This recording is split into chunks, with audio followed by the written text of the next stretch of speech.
Halo, assalamualaikum warahmatullahi wabarakatuh.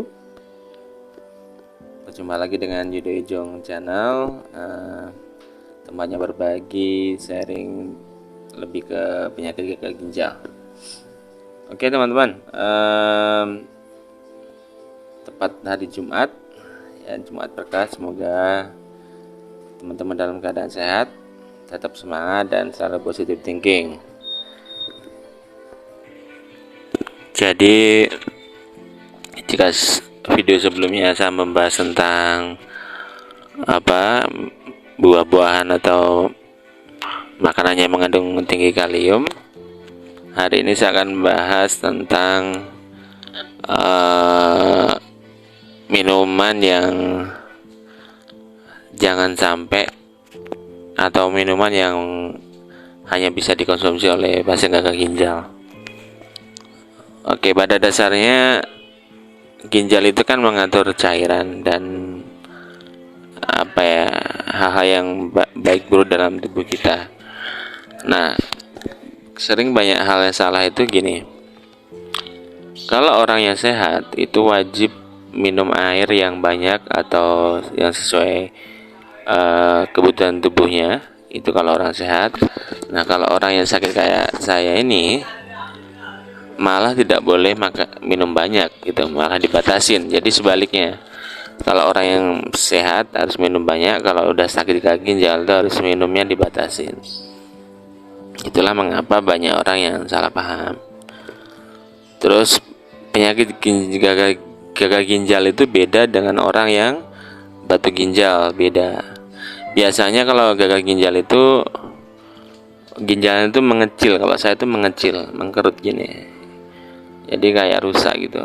Apalagi kayak saya dua-duanya. Nah, kembali lagi, kenapa pasien gagal ginjal itu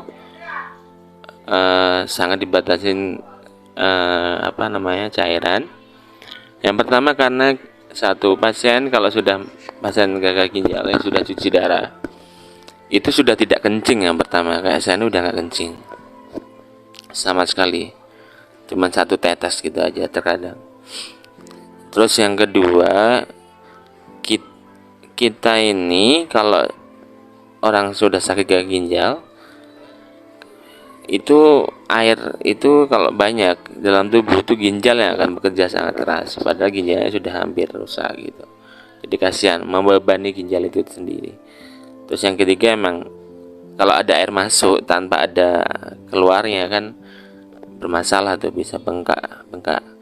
Kalau kita numpuknya di kaki, bengkak di kaki. Kalau lagi tidur kadang di muka, kadang di tangan. Dan yang bahaya itu di paru-paru, itu bahaya. Saya pernah di paru-paru, itu benar-benar sesak. Tidur itu nggak bisa terlentang teman-teman. Tidurnya harus bersandar gitu, karena kalau terlentang tuh nggak bisa napas, orang mau meninggal gitu. Ya itulah bahayanya kalau kita minum banyak air. Dan air itu bukan hanya dari minum, bisa dari sayur-sayuran, maksudnya dari sayur, kuah sayur, dari apapun, buah-buahan bisa. Nah, selain itu kita juga tidak boleh minum sembarangan. Contohnya minum-minuman instan atau teh-teh instan yang dijual di minimarket itu, kayak teh-teh gitu. Nah, itu kita sangat-sangat tidak boleh. Yang kedua yang nggak boleh lagi adalah minuman yang berkarbonasi. Ya, intinya kayak minuman berkarbonasi itu sangat tidak boleh.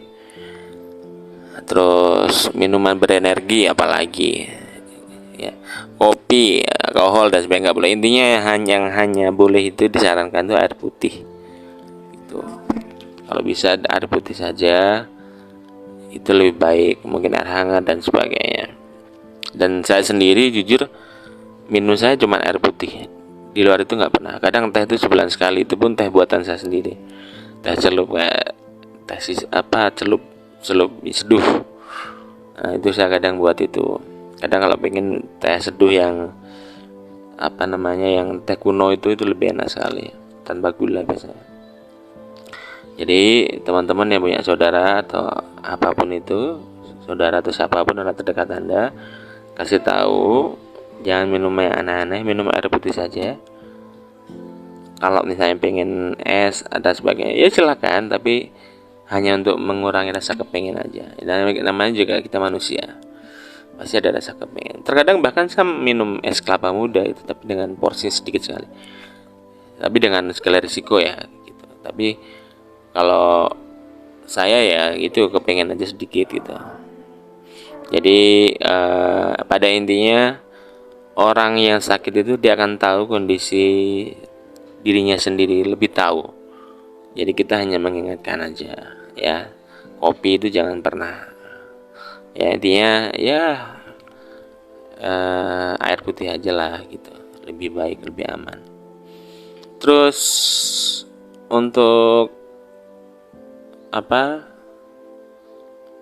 untuk makanan-makanan bagaimana gitu, makanan-makanan kalau selama ini saya makanan sih hampir semua saya makan ya, kecuali makanan yang karena saya punya asam urat, kecuali makanan-makanan yang mengandung tinggi apa namanya, fosfor, saya nggak berani. Jadi contoh kayak daging merah itu nggak berani. Pokoknya yang kacang-kacangan nggak berani, karena saya pernah malam itu saya makan steak, nggak banyak sebenarnya, sedikit. Malam makan, besok pagi bangun tidur saya udah nggak bisa jalan, sama sekali nggak bisa jalan, sakit sekali karena asam uratnya itu di selangkangan. Jadi saya tidak bisa jalan sama sekali karena asam urat saya tinggi. Dan asam urat saya tinggi itu setelah saya punya gagal ginjal. Sebelumnya saya tidak sakit gagal ginjal, nggak punya asam urat. Nah jadi gagal ginjal itu punya komplikasi yang lain-lain. Itulah teman-teman, jangan pernah sakit seperti saya, itu poinnya. Jaga kesehatan. Yang sakit kayak saya hari ini, tetap semangat, optimis, produktif, fokuskan pada hal-hal yang positif, jangan disakit Anda. Terus buat teman-teman yang sehat, jaga kesehatan, terus Anda belajar tentang kesehatan walaupun Anda tidak sakit, itu penting sekali.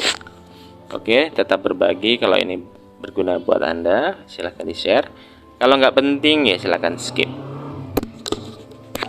Sampai ketemu lagi di video berikutnya. Wassalamualaikum warahmatullahi wabarakatuh. See you.